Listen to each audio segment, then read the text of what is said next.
Hello again. Welcome back to another Fresh from the Cinema review. I just got back from seeing The Toxic Avenger.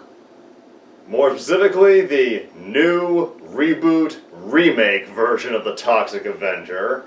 And I gotta say, I am well surprised but pretty glad that this movie came to my town. There's only one major cinema in my town. There's a couple of theaters, but usually they just play the mainstream movies. They usually don't bring in, especially films like, say, of Troma, but it came, and I'm so glad it did, because all the movies I was hoping to see, like, I was hoping to see it, but I never thought I would get to see it on the big screen, at least in my area. I wouldn't call myself the biggest Troma nut, but I am familiar enough with their movies, and I have seen and really do dig the original Toxic Avenger. It's a fun action comedy with gore, has a lot of cool monster shit, and really put Lloyd Kaufman on the map. I came prepared, decked out in my Cinema Snob Bat Pussy t-shirt, getting into the superhero mindset, and I wouldn't say this was exactly on par with the original in terms of, say, the superhero scale, but it's definitely the Toxic Avenger. It has the basic premise: a janitor gets mutated into a deformed, muscular monster who chooses to save people and be a hero. But the scale in which he saves people, stops folk, it's not exactly on par with, say, a superhero story, but more on par with a vigilante story. And while I'm not going to act like the original Toxic Avenger is the highest form of indie film you can go, it was still a damn banger, very impressive, very enjoyable. And if the original Toxic Avenger was at 100% enjoyment, then I'd say this film was about 80%. Still very good, but not quite as fucking wild as the original. And I just want to say, when I first heard that they were going to do a remake of the Toxic Avenger many years ago, my first thought was, that's stupid.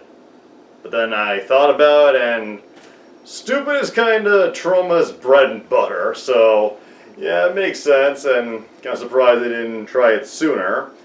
And for a while, like, this movie was made years ago, and whether or not it was going to be released was kind of a debate for a while, but it finally did. They got a decent distributor to handle it, and they even got it to come to my town, which I'm impressed, and all in all, I'd say it was fun. If you love the original Toxic Avenger, I think you'll get a lot of enjoyment out of this. If this is your first exposure to the Toxic Avenger, I'm not exactly sure how much you'll get into it. I think it might depend more on how much of a fan you are of some of the actors in it, because Troma went all out as far as getting some big name actors to be in this.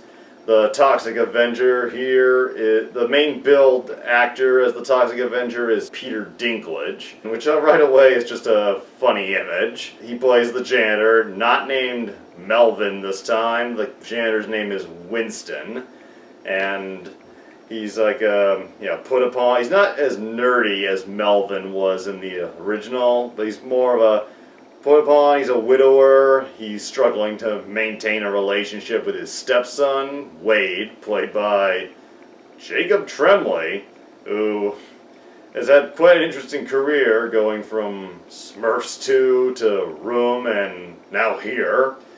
And the villains of this film, like the most impressive casting, like Peter Dinklage, I could see him wanting to experiment, try some crazy roles, but the surprising additions are the people playing the villains. We have two villains of sorts, the main one being played by Kevin Bacon, who, when he wants to be evil, he can really be entertainingly evil. And the villain's brother, played by Elijah Wood, who has really gotten into horror for the past decade. And the way he looks in this, there is no way this isn't a tribute to Gaul. I mean, just look at how he fucking looks. And while I was a bit apprehensive at the idea of them remaking the Toxic Avenger, because Troma is always about being crazy and shocking, and in this day and age, it's hard to tell what will be, like, will go all the way. But I saw that Lloyd Kaufman and Michael Hers were coming back as producers of the film, and a big highlight of the film was that it was going to be released unrated. In fact, the movie's full title on the big screen was The Toxic Avenger, unrated. So I'm like, okay, this is a good sign. And some pre-viewing questions I wrote down just to answer later were, how's the gore and sex, which are two of Troma's staples, and the gore is very fucking all over the place. Like, it's brutal, it's splattering, but it's clear, like, some of it is practical, but it's kind of a mix. I can tell, and maybe I'm wrong, but it looks like it was a mix of practical and CGI. Like, some of the stuff could have been achieved practically, but it would have been very difficult without a ultra fucking huge budget. But yeah, there were some amazingly brutal scenes here, and I am surprised that they went with, but I'm happy they did. There wasn't as much sex. I mean, there was one scene where we got a couple of tits flashing and even a dick swinging around. So even though it was brief, you can appreciate him for not holding back, but it's a little weird to see a film with the Troma name on it and not having wall-to-wall naked ladies. Next big question is it funny? And yes, there's a lot of good jokes here, but not all the time. Like, if I had to rank the level of where the humor was, it wasn't like 100%. It was maybe 3/4 of the time it was really funny, and I think that's a good lead into, as I always do, I list my pros and cons, and the cons, I do have a few. They're not enough to label it a bad movie, but they are there. The main one being that the pre-transformation scenes, it takes about 20-30 minutes for Peter Dinklage to become the Toxic Avenger, and a lot of the humor, like, some of it is funny, but it's a little up and down. A lot of the jokes fall into the camp of cringy and awkward, like awkward situations, the kind of shit you'd see in maybe a Ben Stiller movie, and I personally am not fond of that kind of humor. It just it's like nails on a chalkboard for me. You get a bunch of awkward dad trying to bond with his stepson humor, but once he becomes the Toxic Avenger, the film did become a lot more alive. And while it is very entertaining throughout, I will say, the movie has a weirdly slow pace at times. And I don't mind slow-paced movies, but this is supposed to be just a entertaining Big Trouble in Little China type romp, and the pace is strangely slow at times. Like, we have a scene of a character saying something funny or delivering a particular line, and then there's like a couple seconds of silence. And I'm glad it didn't try to 100% imitate the original, but it could have used a bit more of the rapid fire pace that the original had. And the movie is an hour and 42 minutes, and part of me thinks maybe it could have been 10 minutes shorter, just if they had sped things up a little. And also, there's a post-credits scene that, well, maybe it could have been funny on its own somewhere else, was just overall fucking pointless and felt like it was just dragging it out. I remember earlier in the year I thought the ending to Sinners went on a little much. The ending for this kind of falls into that camp as well. And I mentioned earlier how the storyline is more of a vigilante type than a superhero story. The original had a lot of storylines going on, and again, not saying it should have imitated the original 100%, but there's only really one central storyline of revenge here, and while it is interesting. The scale feels significantly smaller compared to the original very low-budget film. I feel like the original pulled off 8 different types of storylines at once. Well, this one is very focused on just one plot line. Also, these next ones, I guess, aren't really that vital. They're just maybe little nitpicks. Peter Dinklage, I will say, I was surprised that he was up for doing the Toxic Avenger, working with Lloyd Kaufman, because Troma's all about, again, being shocking and, all over the place, offensive, in your face. And I just remember all that stink Peter Dinklage made when they were making the live-action Snow White movie, so I didn't see... I mean, he's not someone I could have pictured going with a company like Troma. And yeah, there's some edge here, and maybe this isn't surprising given how sensitive he is about the way dwarfs are portrayed in Hollywood.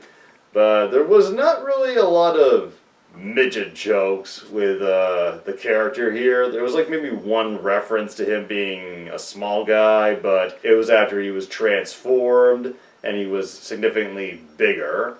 And it's not the hugest thing, but it feels like the film could have used a little bit more of that political incorrectness that we come to love from these type of movies. And there are some jokes about all that pronoun shit going on these days, but it's not woven in very well, and it feels like it was tacked on, like it wasn't naturally part of the story.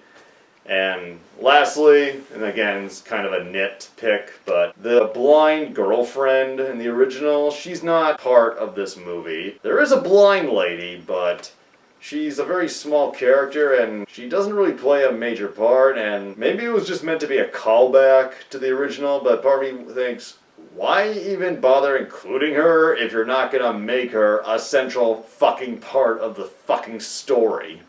But those are my cons, and they're not enough to make this a bad film for me. In fact, it's not even a mixed film. I did enjoy this a lot, and some of the stuff that really stood out to me was, unlike the original, which was a monster revenge film with superhero elements and the Toxic Avenger finding love, this is primarily a father-son story. You see him trying to make strong bonds with his stepson. His wife, kid's mother, has been dead for a bit, and well, the humor in the first half hour was a bit cringy. The relationship between them, I do feel, has a strong grow to it. And Jacob Tremblay, he does well in his part. He's clearly a troubled kid, but he overall is not a complete shit. And Winston, you can tell, like, he's awkward, but he does love him and just wants to know that he loves him back. The other relationship that really works is this agent who was trying to bust the toxic waste company that Kevin Bacon's character runs. J.J. Doherty, played by Taylor Page. She was the surprising cast member that really stood out, and her relationship with the Toxic Avenger, like, they become kind of a team in the second half, and they work really well together. And she had a good scene with Jacob Tremblay talking about dead parents that starts out kind of heartwarming and then genuinely becomes funny. Yeah, I like those two relationships he had with those two characters. And like I said, the gore in this film is fucking brutal. While it may not have the edgiest humor, they definitely didn't skimp out on the blood. The most standout moment would probably be their version of the restaurant scene, where we get some pretty nasty head slashing, bashing. We get a guy getting his literal intestines ripped out of his asshole. And there's a scene at a rock hip-hop festival. The villains have this group of assassins that they use, and the group is also a band that, it's hard to describe them. They're kind of like if the Insane Clown Posse met Gwar, and their name is Killer Nuts, and these people are just having the time of their fucking lives, and they're over the top, but in the way that Troma does, and I love them, and the scene where they get just decimated is fucking incredible. The makeup for the Toxic Avenger it's different, but it's still obviously toxic, and I liked it. There's some makeup for the villain, like Elijah Wood. Like I said, he looks kind of like a weird Frodo Gollum hybrid, but there's another, I'm not gonna say what exactly, but there are some other villains who go through some makeup transformations, and I'll just say, very Beauty and the Beast. Also, the development of Elijah Wood's villain character, Fritz. The idea is he's the brother of Bob Garbinger, played by Kevin Bacon, the main villain. And Fritz is he does a lot of bad stuff, but he's clearly the younger, abused brother that does it primarily out of a sense of loyalty, and I won't spoil it. Like, I don't think this will be a spoiler episode, but the development he goes through probably the most character development of anybody in the film, and I really enjoyed him, like, a lot more than I did from his one scene role in The Monkey. I don't even want to think about that fucking movie, but I liked Elijah Wood here. He's gone a very different path than you'd expect post Lord of the Rings, and the last major thing that really stood out to me as a pro was the music is its own thing here, but when Peter Dinklage transforms into the Toxic Avenger, they played the original Toxic Avenger theme music, and I just lit up inside hearing it when that happened. And if there's anything lastly to point out, it's the director, writer, is this guy named Macon Blair, who honestly I'm not that familiar with. And I read that he has a small role, and after seeing what he looks like, I believe I know what the role is. And at the end of the film, his character is cheering, screaming in a hospital, and then all of a sudden we hear this guy go, "Will you shut up? We're in a hospital." And it took me a second to realize, but the guy telling him to shut up is Lloyd Kaufman.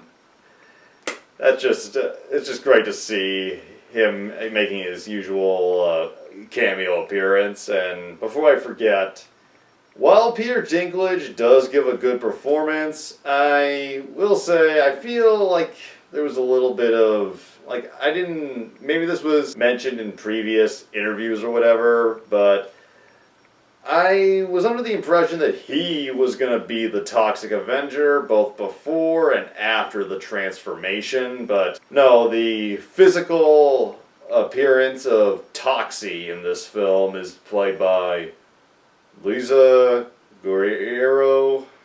I'm sorry, I suck at pronouncing names, but yeah, he plays the physical, kind of like Doug Jones when he played Abe Sapien in Hellboy, and David Hyde Pierce dubbed the voice. This Lisa plays Toxie, and Dinklage dubs him for the majority of the film, so it's a great combination performance, but I feel like Guerrero should get just as much credit.